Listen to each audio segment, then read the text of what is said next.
বন্যার পানির সঙ্গে দুর্গত এলাকায় বাড়ছে সাপের আতঙ্ক। চট্টগ্রামে সাপের ছোবলের শিকার ৯৬ জন।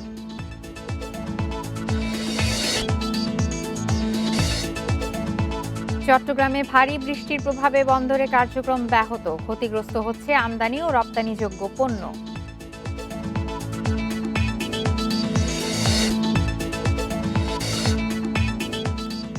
সংবিধান সংশোধনে সংসদীয় কমিটি গঠন, সংস্কার চেয়ে বিরোধী দলের প্রতিবাদ, ওয়াকআউট।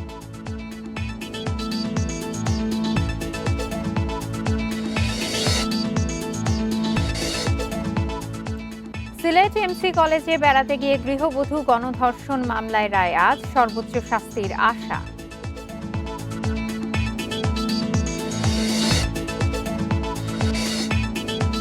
বাসাবাড়িতে আর বসবে না প্রিপেইড গ্যাস মিটার, অজনপ্রিয় সিদ্ধান্ত নেওয়ার পরামর্শ বিশেষজ্ঞদের।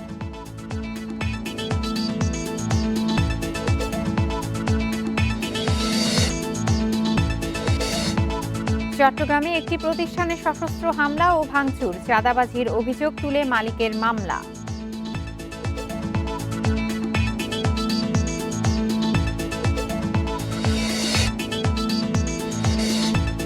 মৌসুমের শুরুতেই ভয়াবহ ডেঙ্গু, বাড়ছে আক্রান্ত, মৃত্যু। জুলাইয়ের ১৩ দিনে আক্রান্ত ২৫০০।